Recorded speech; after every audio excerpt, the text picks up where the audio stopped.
Shabbat Shalom, everyone. Welcome. It's good to be with you here in our chapel this evening. If you're looking for a prayer book, they can be found right under your seats. So we invite you to pick one up and follow along. Our service is going to begin on page 24, welcoming Shabbat and each other and the holiness of this day with Shalom Aleichem, page 24.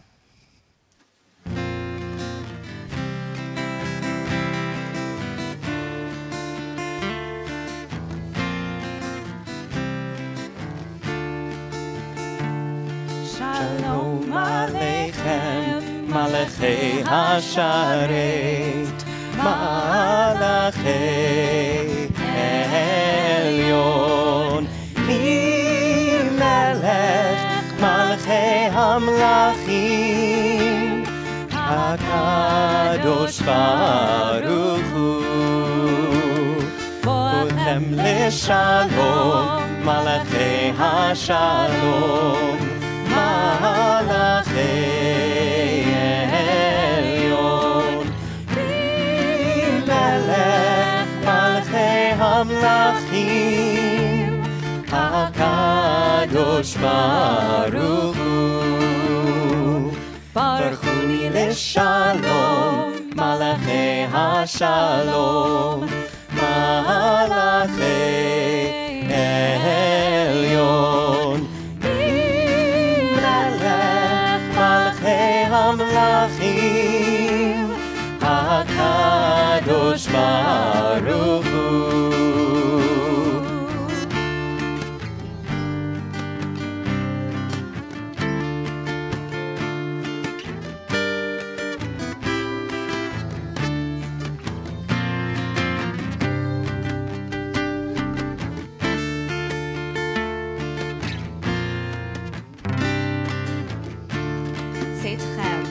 Seitchem L'Shalom, Malachei HaShalom, Malachei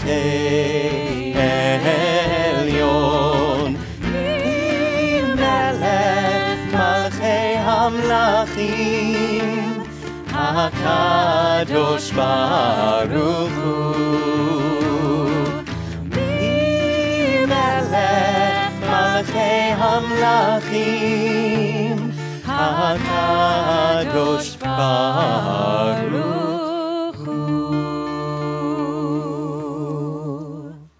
Shabbat Shalom, everyone. Shabbat Shalom. Shabbat Shalom to those of you who were brave enough to come out in the storm that's about to hit in our chapel. To the many more of you who are online, we welcome you as well. We are in the chapel here in our indoor chapel for the first time in many, many months. Time conflates. I think we've been here 2 or 3 times in the last 20 months. So it's good to be back in familiar environs and really happy to see you here. And although we don't see you, those of you at home, our hearts are absolutely with you on this Shabbat. We are celebrating 2 very fine young men becoming B'nai Mitzvah tomorrow. To call them men is even hard because I remember them when they were little boys.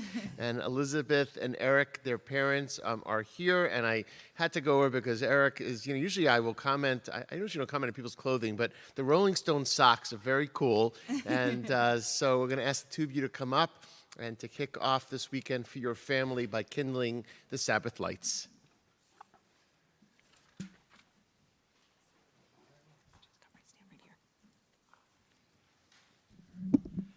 Baruch atah Adonai. First read this. Sorry.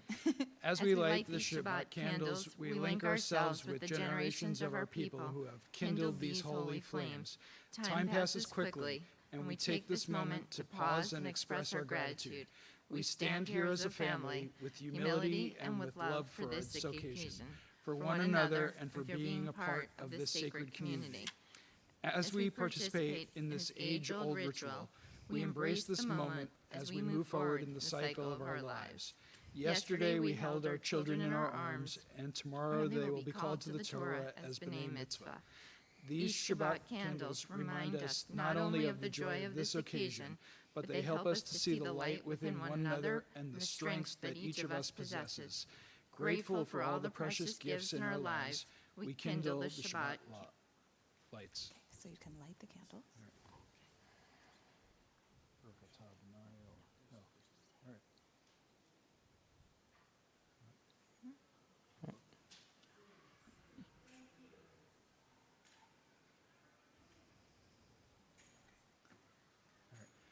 Baruch atah Adonai Eloheinu melech haolam asher kidshanu b'mitzvotav v'tzivanu le'adlik ner shel Shabbat.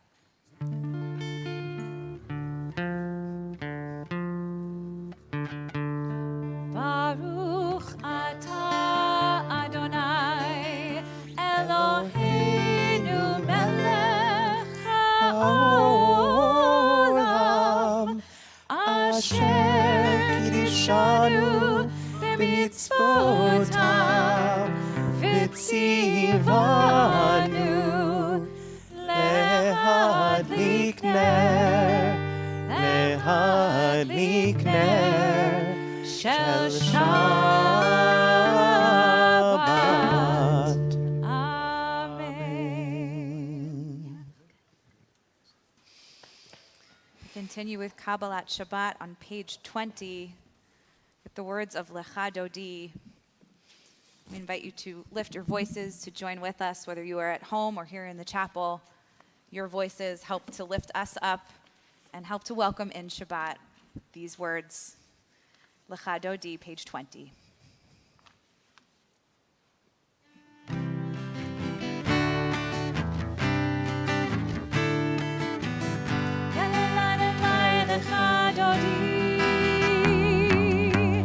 Yadadadadai likrat kala Yadadadadai b'nei Shabbat nikabela Yadadadadai lecha dodi Yadadadadai likrat kala Yadadadadai b'nei Shabbat nikabela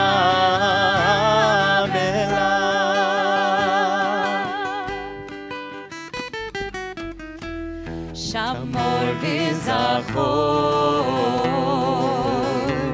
b'dibur echad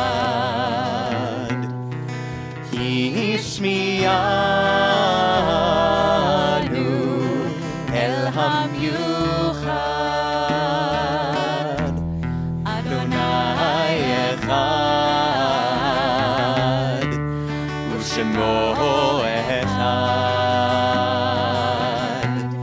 L'shem u'tiferet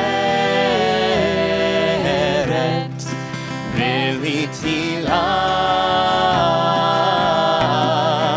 Dai dai dai yadadadadai lecha dodi Yadadadadai likrat kala Yadadadadai b'nei Shabbat Shabbat nikabela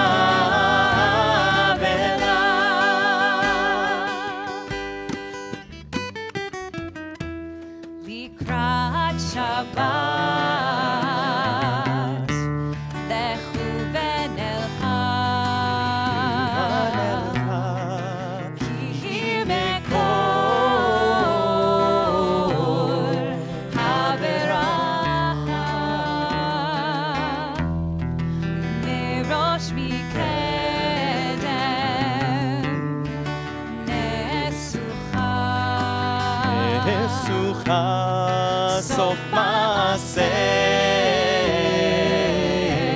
במחשבה תחילה יאי די די ידדדדי לך דודי ידדדדי לקראת כלה ידדדדי בני שבת בני שבת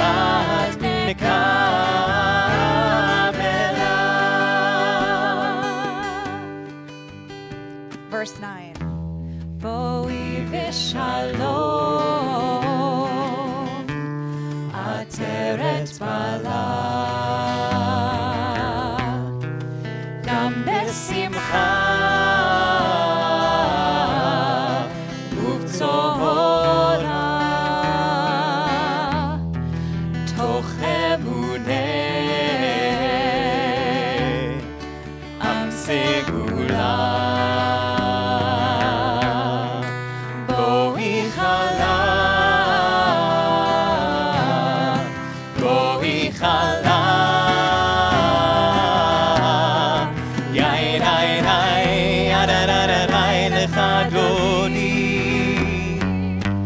ידדדדי לקראת כלה, ידדדדי פני שבת, פני שבת נקרב אליי, ידדדדי לך דודי, ידדדדי לקראת כלה, ידדדדי פני שבת, פני שבת נקרב אליו. We turn ahead in our prayer books to page 145 for the Chatzi Kaddish. Yitkadal v'yitkadash shemei Rabbah. Amen. Ve'alema tiverach chirutei ve'yamlich malchutei b'chayechon v'yomechon uv'chayei dechol beit Yisrael ba'agala ba'agala uv'zman karim ve'imeru Amen. Yehi Shemei Rabbah mevarach le'olam ulam me'almaya yitbarach yitbarach v'yishtabach v'yitpa'ar v'yitromam v'yitnaseh v'yitadar v'yitaleh v'yitalal shmei dekudesha בריחו לעילה מן כל ברכתה ושירתה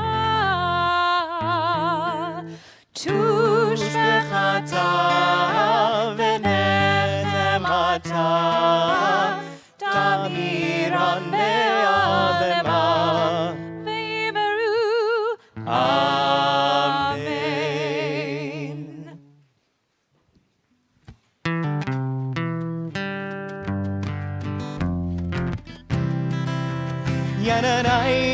Yadadai-dai-dai, yadadai-dai-dai, yadadai-dai-dai, yadadai-dai-dai, yadadai-dai-dai, yadadai-dai-dai, yadadai-dai-dai, yadadai-dai-dai. Barechu et Adonai HaMevorach. Baruch Adonai HaMevorach le'olam va'ed, le'olam va'ed. Yadadai-dai-dai, yadadai-dai-dai, yadadai-dai-dai, yadadai-dai-dai, yadadai-dai-dai, yadadai-dai-dai, yadadai-dai-dai, yadadai-dai. On page 147, please join me. Baruch atah Adonai Eloheinu melech haolam asher bidvaro ma'ariv aravim b'chokhmah potech she'arim ובתבונה משנה עתים, ומחליף את הזמנים, ומסדר את הכוכבים, במשמרותיהם ברקיע כרצונו. בורא יום ולילה, גולל אור מפני חושך, וחושך מפני אור. ומעביר יום ומביא לילה, ומבדיל בין יום ובין לילה, אדוני צבאות שמו, אל חי וקיים, תמיד ימלוך עלינו לעולם ועד. ברוך אתה אדוני, המרים ערבים.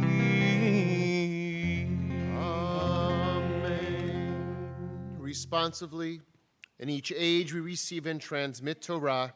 At each moment we are addressed by the world. In each age we are challenged by our ancient teaching. At each moment we stand face to face with truth. In each age we add our wisdom to that which has gone before. At each moment the knowing heart is filled with wonder. In each age the children of Torah become its builders and seek to set their world firm on a foundation of truth.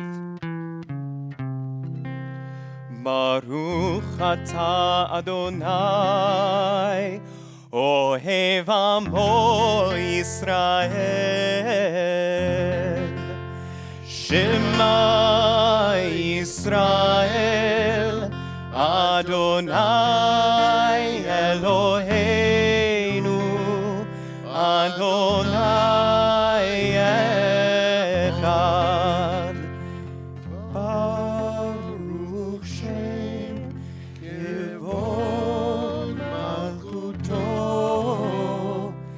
Leolam Raed.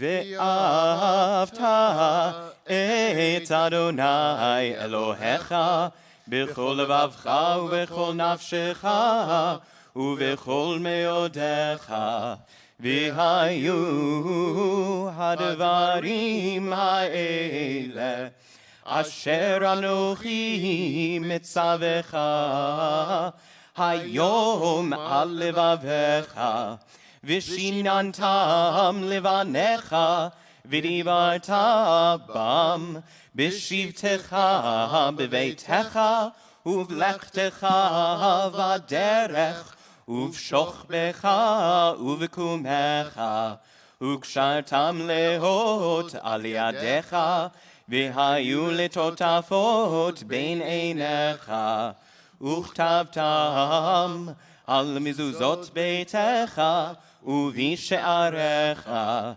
leman tizkeru v'asitem et kol mitzvotai v'tem kedoshim lelohechem ani Adonai Elohechem asher hotzeiti etchem me'eretz Mitzrayim liot lachem lelohim ani Adonai Elohechem Adonai Elohechem emet.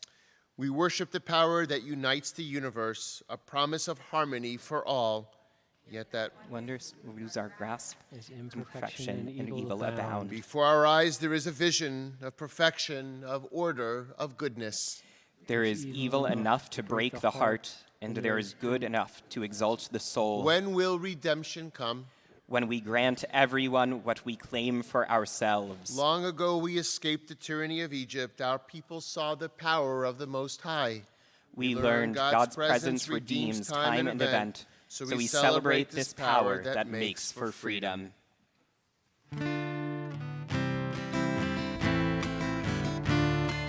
Mi chamocha ba'elim Adonai mi chamocha nedar b'kodesh nora tehilo osef eleh nora tehilo osef eleh malechutecha ra'uvanecha bokei hayam livnei Moshe u'Miriam zeili anu ve'ameru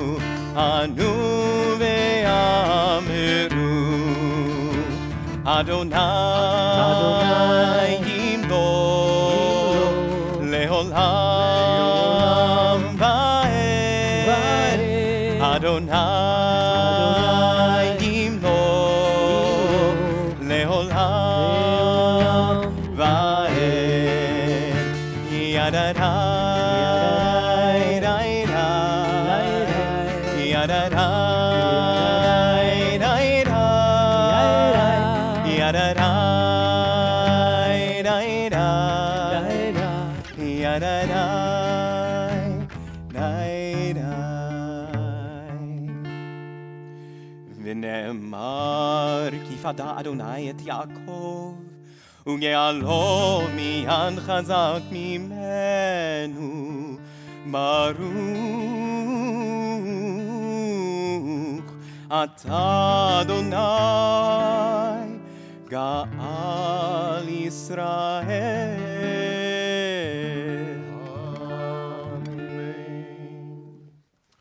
Hashki venu Adonai Eloheinu l'shalom, v'amidenu shomrenu l'chayim, ufros aleinu sukat shlomecha. Give us a place to rest, O God. Shelter us in the long, soft evening shadows of your truth. You are true protection and safety. In your presence we find love and acceptance. Dear God, watch over us as we go forth. Prepare for us as we return. Spread over us your shelter of peace, over all we love, over our Jerusalem and yours. Baruch atah Adonai, haporei sukat shalom, aleinu ve'al kol amo Yisrael, ve'al Yerushalayim.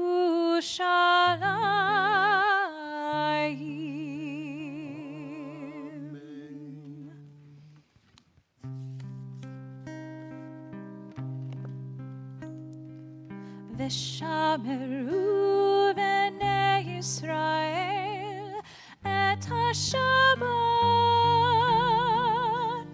la'asot et ha-Shabbat, ledorotam berit olam. Beini uvein b'nei Yisrael, oti le'olam, ki sheshet yamim asa Adonai et hashamayim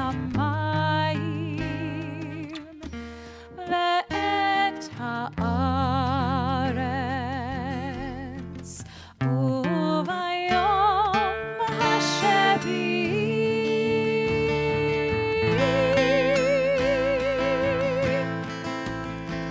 Shabbat, Shabbat, va'yi nafash.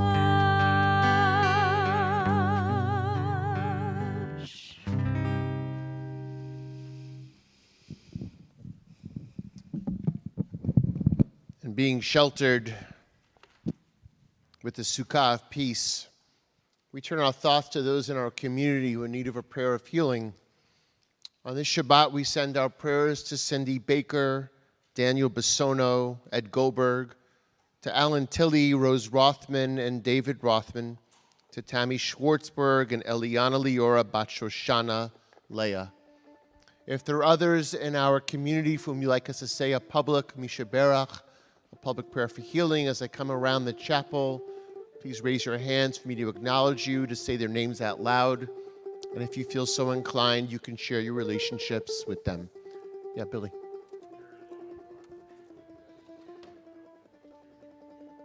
Thank you. Please, Elizabeth.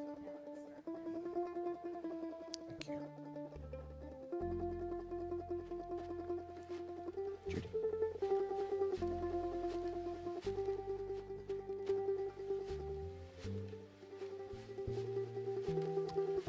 Baruch atah Adonai Rofei Cholim El Na Refana La. Dear God, you we call healer of the sick. As Moses asked in our Torah, we ask you to please heal us now.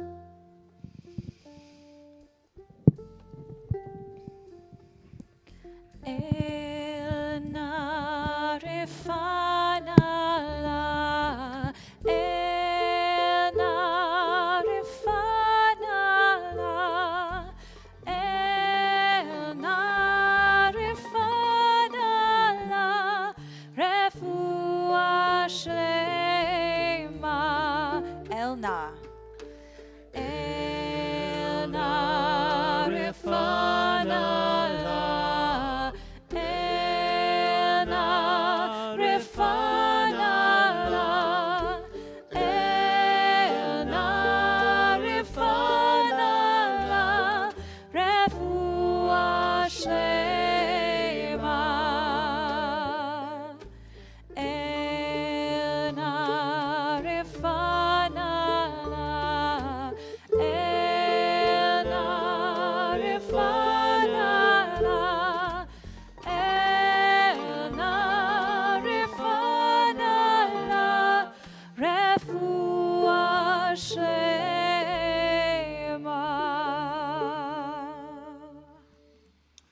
holding all of them in our hearts, we rise for the blessings of the Amidah, page 155.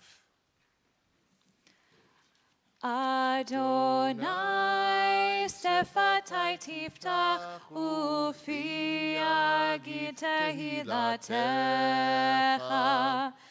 Adonai, open up my lips, that my mouth may declare your praise. Baruch atah Adonai, Eloheinu v'Elohei avotenu v'imotenu, Elohei Abraham, Elohei Yitzchak, Elohei Yaakov, Elohei Sarah, Elohei Rivka, Elohei Rachel, Elohei Leah, Ha'el Hagadol Hagibor v'Hanora, El Elyon, Gomel Chasadim Tovim, V'konei Hakol, V'zocher Chasdei Avot v'Imahot, U'mevii Geula livnei v'neihem, Lema'an Shemo be'ahava, Melech Ozer u'Moshiach u'Magen, Baruch atah Adonai, Magen Avraham ve'ezrat Sarah. Atah Gibor le'olam Adonai, Mechayei hakol, Atah Rab le'hoshia, Mechalkel chayim bechesed, Mechayei hakol berachamim rabim, Somech noflim verofei cholim, Umatir asurim, Umekayem emunato lishenei afar, Michamocha ba'al gevurot, Umidom melach, Melech memit umechaye, Umatzmiach Yeshua, V'ne'eman atah lehachayot hakol, Baruch atah Adonai, Mechayei hakol. Atah kadosh v'shimcha kadosh, u'kadoshim b'chol yom yahalelucha selah. Baruch atah Adonai, ha'el hakadosh.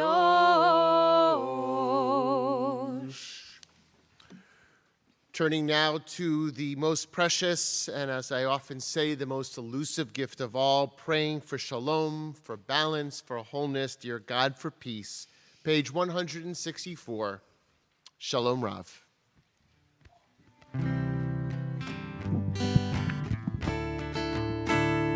Shalom Rav al Yisrael amcha, tasim leolam. Shalom Rav al Yisrael amcha, tasim leolam.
I went to meet someone for lunch today, and I decided to leave my jacket in the car. And the person said, "Aren't you going to be cold?" And I said, "No, I just spent the morning and early afternoon with our early childhood center. And if you ever see me there, I happen to get a little bit, probably more hyperactive than the kids do. Many of you kids who are sitting here remember. And so I said if it was a hot day, I'd be sweating. So on a cold day, I feel just about right." And I was reflecting back, it's probably, since I count my years as an intern, something like 28 or 30 years that I've been leading Shabbat services for little kids. And one of my girls said to me, I forgot which one, my own children said to me, "Dad, haven't you gotten some new jam?" Meaning you're still doing the same hine thing that you did, 25 or 30 years ago? And I say to them, the kids just laugh so hard still that, what's the point of stopping? So I do this thing that, we sing, the song, Hine Matov, you probably get the gist of it. And in the middle of the song, I start to make funny voices, and I tell them they have to repeat after me. And somehow 2 to 6-year-olds think that this is the funniest thing that ever happened in the world. And they don't just giggle, but they laugh their heads off. And in turn, I laugh, and I just feel unbelievably uplifted. So why do I tell you all this? I tell you because ever since the sermon I gave in Rosh Hashanah, we said we were going to try to make each week a theme of one of those steps that we offered about how it is that we emerge from languishing. And this week's step was l'chaim, was to life. And those of you who've been around for a while know I've told this a million times about the Zaidi who gets up, and every morning he opens up the newspaper at 8 o'clock in the morning, and after he looks at the newspaper, he goes over and pours himself a shot of scotch, and he drinks the scotch, and his grandson says, "Zaidi, what are you doing drinking, in the 8 o'clock in the morning?" And he says, "Grandson, I wake up every morning, I go to the newspaper, I open up to the obituary. If my name's not in there, I pour a drink and say, 'L'chaim,' to life, I'm still here." So what's the point of all of this is that the science shows, and there's all this research, but I don't need the science because I have the Early Childhood Center, that unadulterated laughter and joy and happiness in one moment can physiologically change the way that you feel. It gets you better, faster from illness. If you're going to recover, it's a faster route. It makes the way that you look at the world different, and just finding ways and moments to take in what it is that you feel happy about in life, you can actually increase your sense of quality of life. So I'm not going to do what I did with the ECC with you because it would just be a little too silly. But I would like you to take a moment and to think about what it is that makes you laugh hard, and what it is that brings you that kind of joy where you can't control yourself. And I think I told you in Rosh Hashanah that it took about 14 or 15 months before I was able to do that again. And it was with Matt, and Karen, yelled over, "I haven't heard you laugh in all these months," which is a shame to live a life. And there's been lots of reasons not to laugh. But I decided at that point I wasn't going to stop finding a reason to laugh.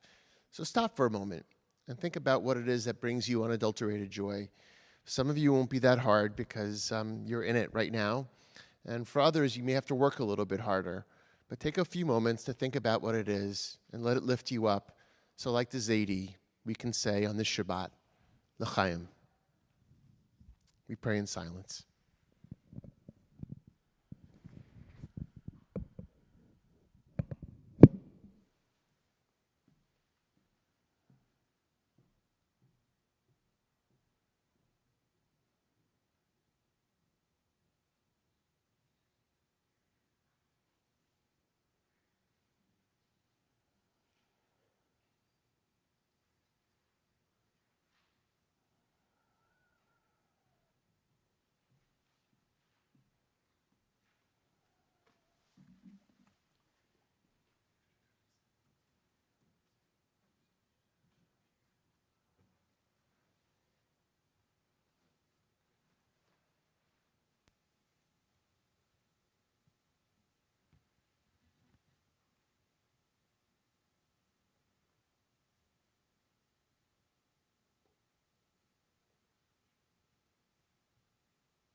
יהיו לרצון אמרי פי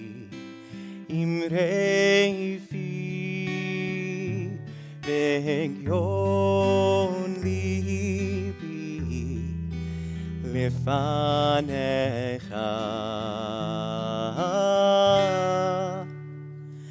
אדוני צורי אדוני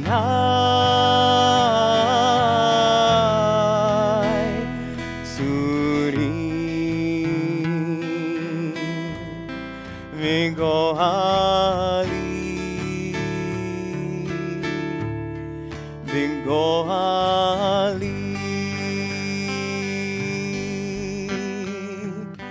יהיו לרצון אמרי פי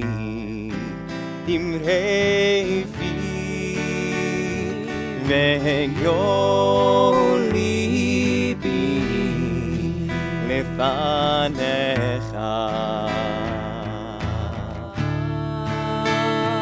אדוני צורי אדוני צורי וגואלי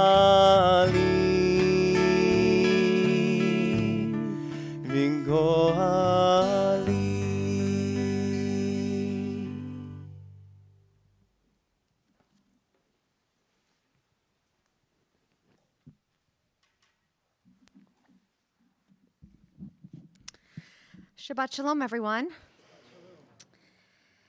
You know that for many years, Bnai Jeshurun has had a relationship with something called the Jewish Book Council, which is an organization that helps Jewish authors and authors writing about Jewish things to be sort of in a shidduch matched with synagogues so that they get to share their work and we get to hear from authors all over the country who are writing about really important things.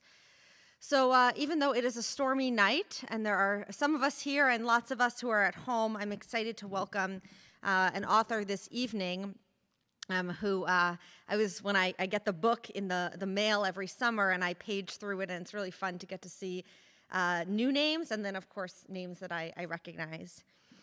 So tonight I'm really excited to welcome Susan Shapiro, who is an award-winning writer and professor. She freelances for the New York Times, New York Magazine, the Wall Street Journal, the Washington Post, the LA Times, Elle, Oprah, Wired, and New Yorker Online. She is the best-selling author and co-author of 15 books, including her very popular The Byline Bible, which is a writing guide, and her new memoir, which she's going to speak about tonight, entitled The Forgiveness Tour. She lives with her scriptwriter husband in Greenwich Village, where she's taught her popular instant gratification takes too long writing courses at the New School, New York University, Columbia University, and in private classes and seminars that, of course, now have moved online. I met Sue a few years ago when I enrolled in one of her writing courses. In her apartment living room, which I found very comforting because it is right around the corner from the Hebrew Union College, where we all went to school, I learned her method for writing, editing, pitching my work, and honing my craft. Sue's fierce desire to get her students' writing published means that nearly almost every day she gets to share that they are being featured in some of our country's major publications. And her generosity means that even years after you're one of her students, you can always email her with an idea and she'll be back in touch with a suggestion about where and who you should pitch it to. Sue comes to us through our partnership with the JBC, the Jewish Book Council, is going to share the journey of her newest book. Even though we are about 6 weeks out from Yom Kippur, the theme of forgiveness is always resonant and important for us to take from that sacred day and bring into our everyday. So it's with great pride that I get to welcome my friend and teacher, Susan Shapiro, to Congregation Bnai Jeshurun. Please come up to the pulpit. You're welcome, right here. Hi. She left out a few lines of my bio. It said, is the author of many books her family hates. Anyway, thrilled to be here. Thanks, Karen, and my student Kimmy's here. She lives in the neighborhood. She got bar mitzvahed here, bas mitzvahed here. So I'm going to read a short piece from the Forgiveness Tour, How to Find the Perfect Apology. That was the piece that led to the book being published. And is there any water? I'm sorry. Oh, here, good, okay.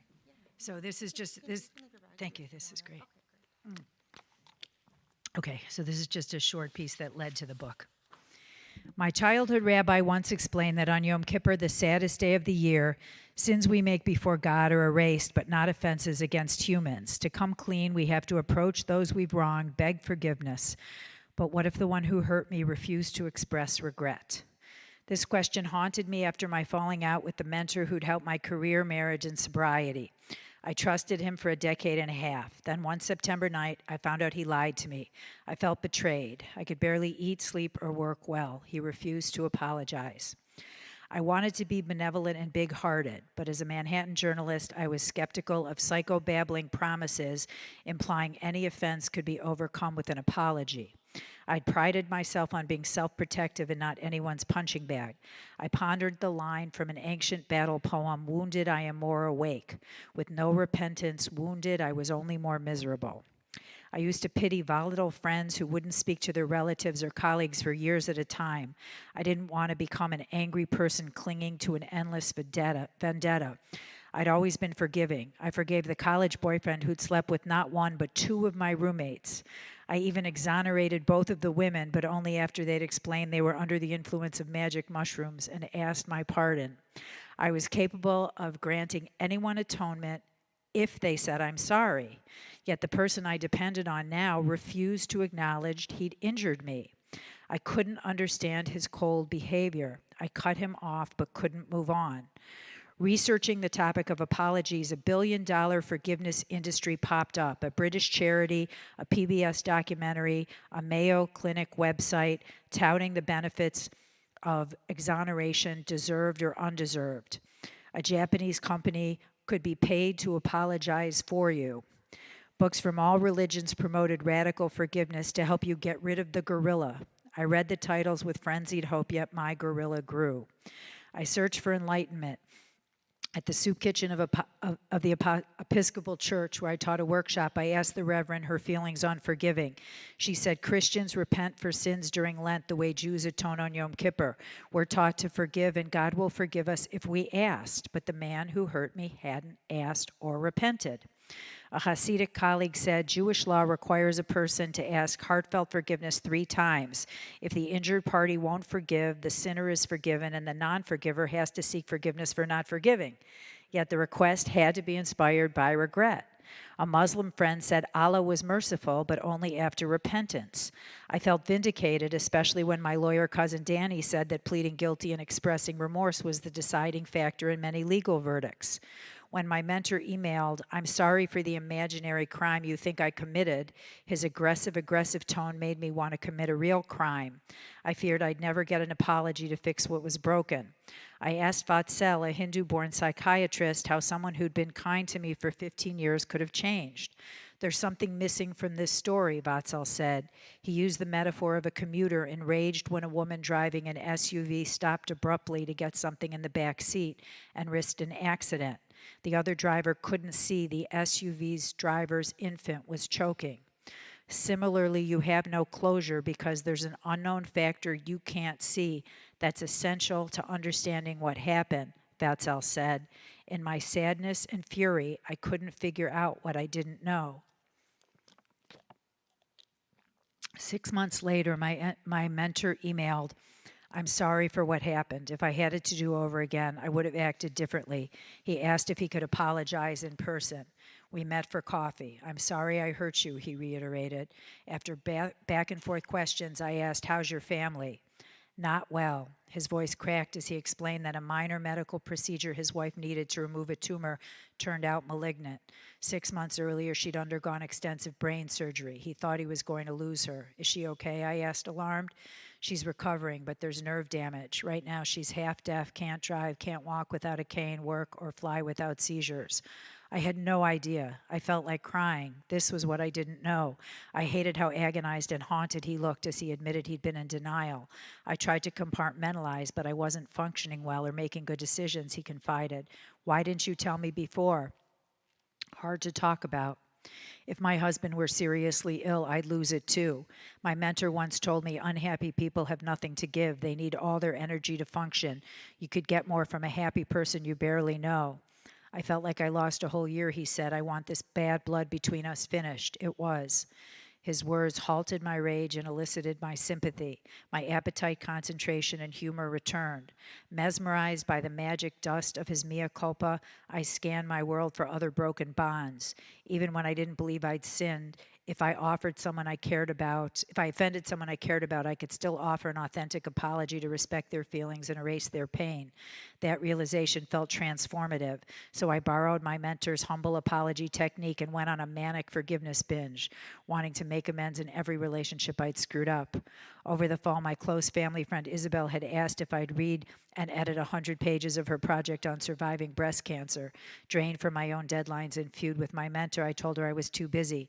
She cut me off, ignoring my emails. Now I could see how important it was for her to share her harrowing journey. Blessed with health, I'd selfishly made it about my work schedule. I'm sorry I wasn't there for you when you needed me, I called her to say. Want to take my upcoming class without charge and show me your pages this week? Susie, I'd love to, she said, using my childhood nickname, canceling out all the bad juju. Knowing my brother hated something I'd published about his family, I wrote him and his wife a heartfelt letter saying, I'm sorry, I regret opening my big mouth. I never meant to hurt you.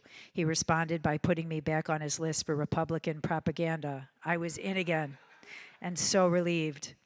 In a circle of forgiving everyone I'd wronged, pardoned me. I saw that by obsessing over my mentor's disloyalty, I'd been myopic, small-minded, and blind to how lucky I was. Then I vowed to forgive myself.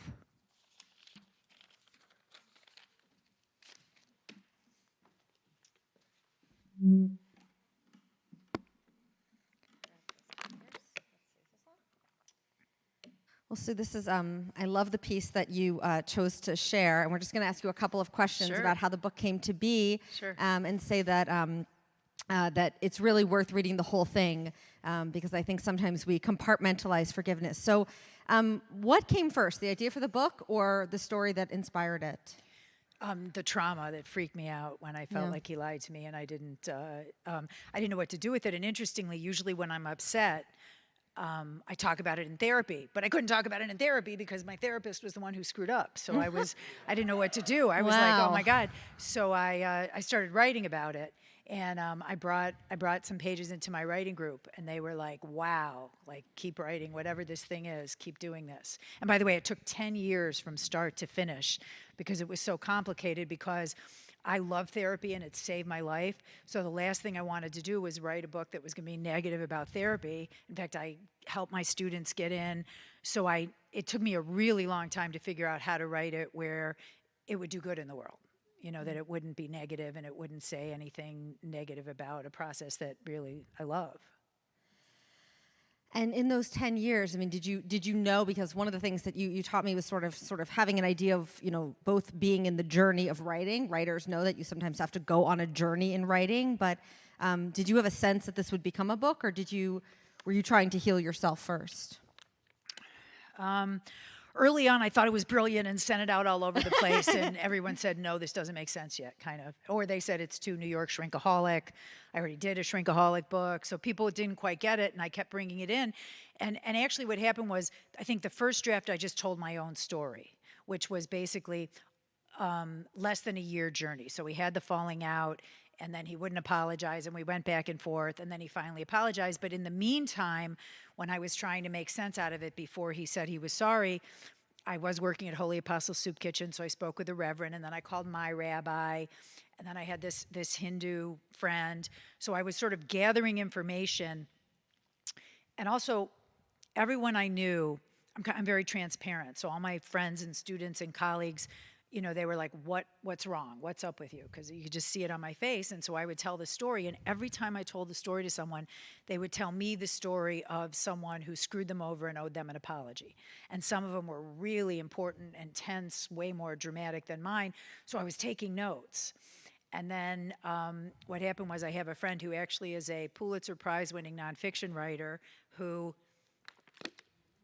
he's written a lot about the Nazis in World War II, and he also read a book I co-authored about the Bosnian War. So he read this when he read the first draft, and he said, not only should I bring in all these other stories, but I had a Holocaust survivor, friend of the family, who often said to me that, even given the apology that Germany issued, that he never forgave. And he actually said to me, he thrived out of spite. So I started, with his encouragement, I started including other stories in it, but then it just took a million years to figure out. And in the meantime, I did books I did a Barbie, the history of Barbie, I did really fun books in the meantime, but I couldn't let this one go. So one of the things you said about spite, I wonder, I think that for those of us who either feel like we're owed an apology or who want to make an apology, the fear that we won't be forgiven or we won't be heard sometimes can overwhelm the process. And obviously you shared in your piece a shorter version, but how did you get up the courage to make those first calls, knowing that your student might not have wanted to come back, or your brother might not have forgiven you? What do we do when we know that we need to make that call, and yet there's a fear that we might not come out on the other end? Yeah, that's a great question. I would say one of the things I learned obsessing over forgiveness from all different religions and from answering, from asking all these people, to tell me their stories, is that it is a long process sometimes. And there's one story I love about, again, a family friend, a Jewish mom from Florida who had a falling out with her son. After he married and had 2 kids, he basically ghosted her. And, the cliche is that love storyline, love means never having to say you're sorry. And Leah, her take on it was love means always having to say you're sorry. And she didn't know what she did wrong, but she, literally for 8 years, would apologize, would send birthday cards, would send Hanukkah gifts for the kids, would say if there's anything I did, and sometimes he would let her in, for a short time, but then it never worked out. And she even went to a therapist who said, stop, you're just gonna hurt yourself. And she was like, this is my son. Something happened. She had a bad divorce, so she thought something happened. She wasn't sure. 8 years later, the son came to her and he said he was getting divorced, and he explained to her that the woman he married was very possessive and kind of jealous of their connection, and felt that the divorce had scarred him and that she was getting in the way. And he apologized a million times, and they are so close. And one of the things that really struck me was she kept telling me how she tried everything with her grandkids when they were little, even if she just got 5 minutes with them, or she would send them presents or anything she could do. And when I Googled to look up on Facebook her grandkids, just to get their names right and to see them, both of them they were both in college, they both used as their Facebook wallpaper a picture with grandma when they were little kids.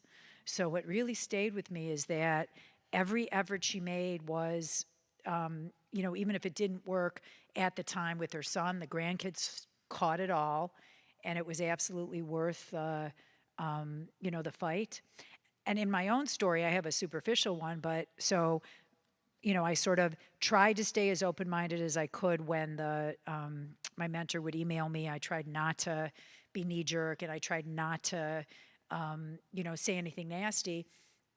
We reconnected, and I didn't know what to do because I didn't really I couldn't continue therapy with this person and pay him, because now I knew, that his life wasn't stable, whatever, but I wanted to stay connected. So a long time before, we had mentioned maybe doing an addiction book together. So I thought, well, maybe that would be a good connection because it changes the relationship. I'm sort of in control because I'm the writer. So anyway, we did an addiction book, and not only did it sell, it became a New York Times bestseller. So that actually, it was so funny because I struggled so much to decide whether it was, should I forgive him? It was, was it worth it? And weirdly, selfishly, I got the thing that I'd been wanting for like decades because I was able to fight through and struggle and ask advice and forgive. So I will say, the book doesn't advocate that you should forgive everybody everything. In fact, there's one woman in the story who posthumously goes back and unforgives her father. So it's not about forgiving everything, but it is, it's nuanced, and it basically says that every hurt and every apology and every atonement is different. I will say that the Forgiveness Tour, Sue's wonderful book, is available wherever books are sold, and we'll make sure that info is in the chat for those who are watching at home. It's not a super long book, but it's a kind of book that you'll read and then you'll actually want to read again. For those of us who feel like Yom Kippur comes at the beginning of the year, and it's always such a busy time, and it can actually feel hard to do the work of forgiveness during that sacred season. The wonderful thing is that it can actually happen anytime, and your book is a really great reminder of the work that we can do for forgiveness that changes relationships and changes us and maybe even gets us on the New York Times bestseller list, I guess, Thanks. if you're And by the lucky. way, there's one thing that I love to tell people, which is people always ask me about this book, did you become more forgiving after you wrote it? And I would say, no, I didn't. But I learned how to give a better apology. And I have an apology expert who explains that there are 4 elements to a good apology, which is acknowledging what you did wrong, explaining why it happened, showing why it will never happen again, and offering some kind of reparation. So the minute that I screw up or that I see that I've hurt somebody, even if I didn't mean to, I can do a better apology, and that's something that it's very easy to do. So instead of, if you think you did something wrong or you hurt someone, don't do the, I'm sorry if this hurt you. That's not a good one. Just, like I've learned to just say, boy, I screwed up. I'm so sorry. Here's why it happened. I'm not going to do it again. And let me make it up to you. So I would say that's, if there's any takeaway, it's not that you should forgive everyone, but if you screw up, there's, forgiveness, apologizing well is the first step to being forgiven. Well, thank you so much for coming and schlepping all the way out here in the storm. And Sue will be outside after Shabbat services to share a little bit more if you'd like to talk to her. Again, we'll put that information in the chat to how to buy her book. But Thank you. Sue, thank you so much for being here tonight. You. And Shabbat Thank Shalom. You. Thank you.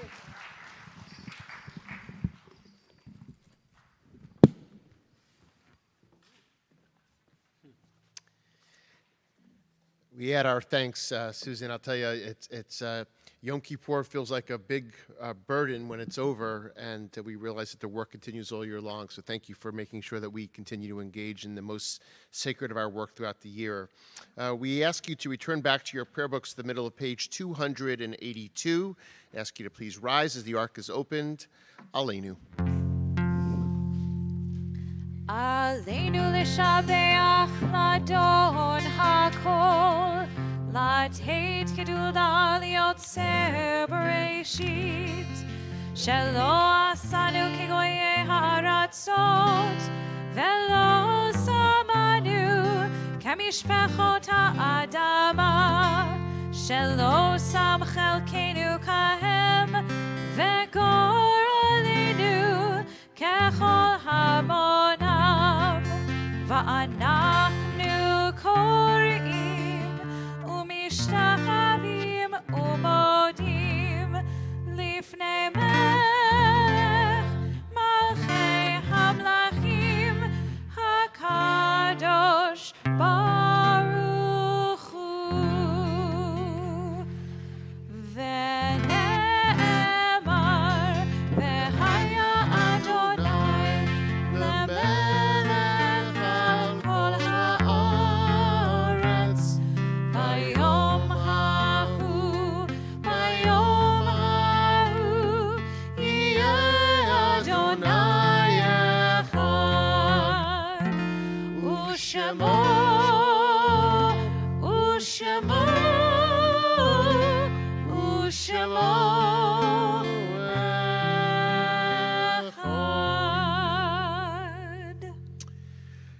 And now at this point in our service, we turn our thoughts to those who have departed this earth.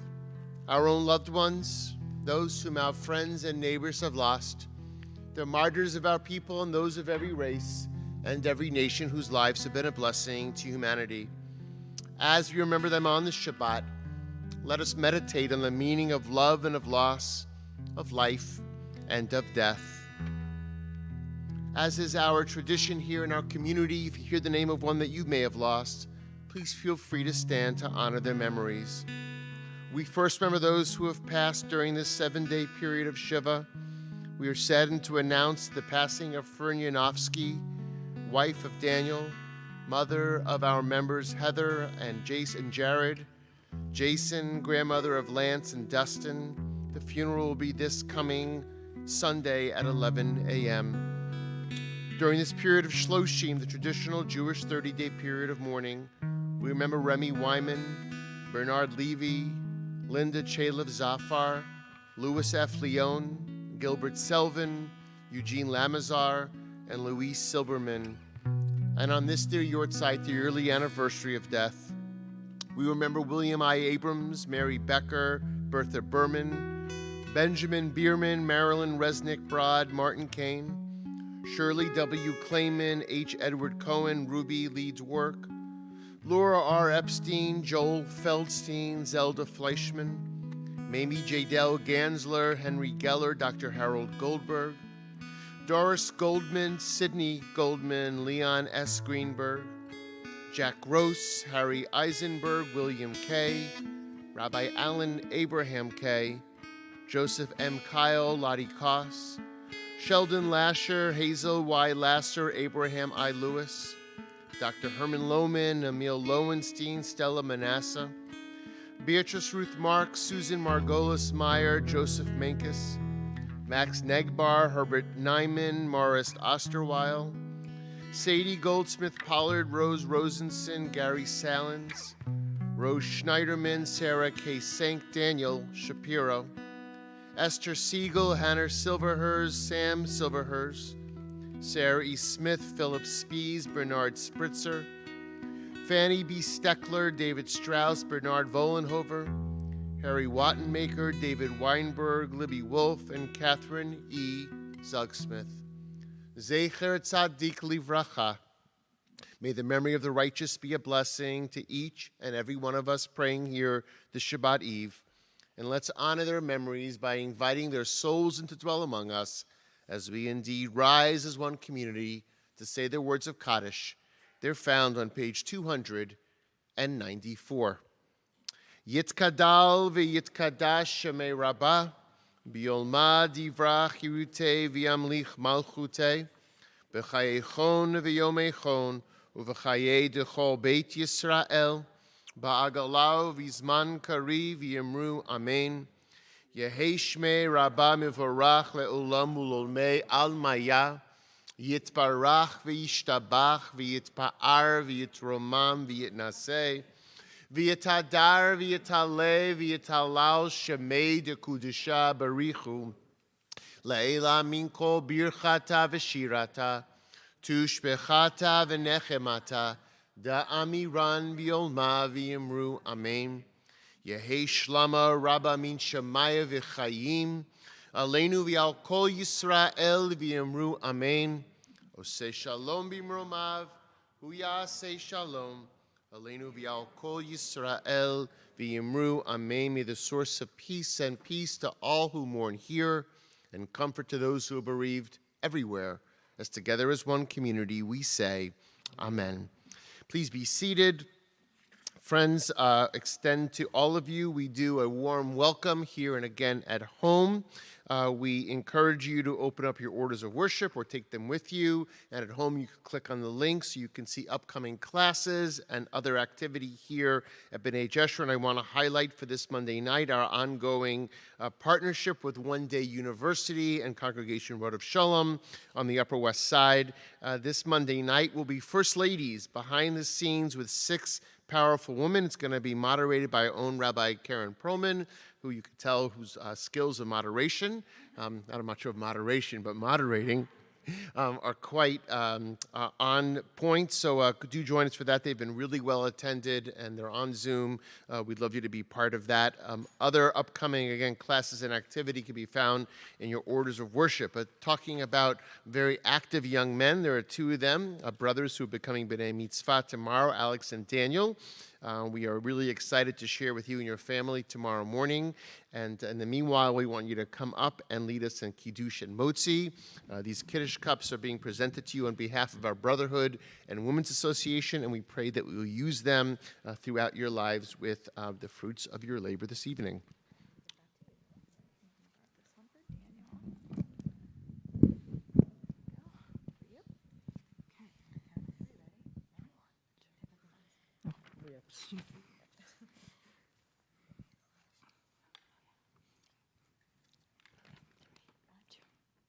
Baruch atah Adonai, Eloheinu melech haolam, Borei peri hagafen.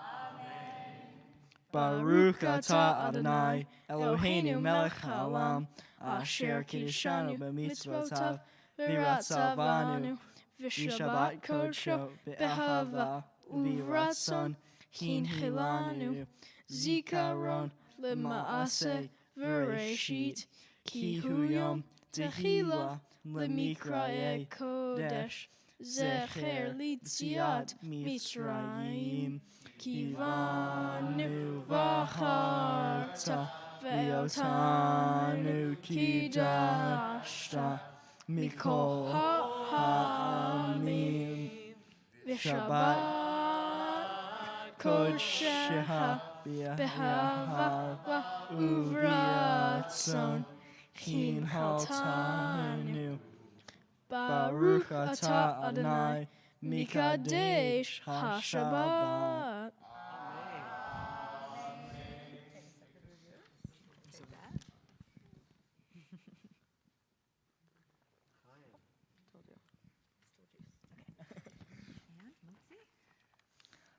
Three, two, one. Baruch atah Adonai, Eloheinu melech haolam, Hamotzi lechem min haaretz. Amen. Outstanding job, gentlemen. Thank you. Looking very forward to tomorrow morning. You guys can take your Kiddush cups with you. The challah is your family's. Yes. Wrapped and protected. Take that with you. And delicious. And delicious. Well done. Looking forward to tomorrow morning. Okay, Cantor, take us home. We conclude this evening with a prayer for peace. Oseh Shalom. Please join us as we lift our voices one last time this evening. Oseh Shalom, Shalom Bimrov. Hu Yaseh Shalom. Oseh Shalom, Shalom Bimrov. Hu Yaseh Shalom. Hu Yaseh Shalom. Shalom Aleinu.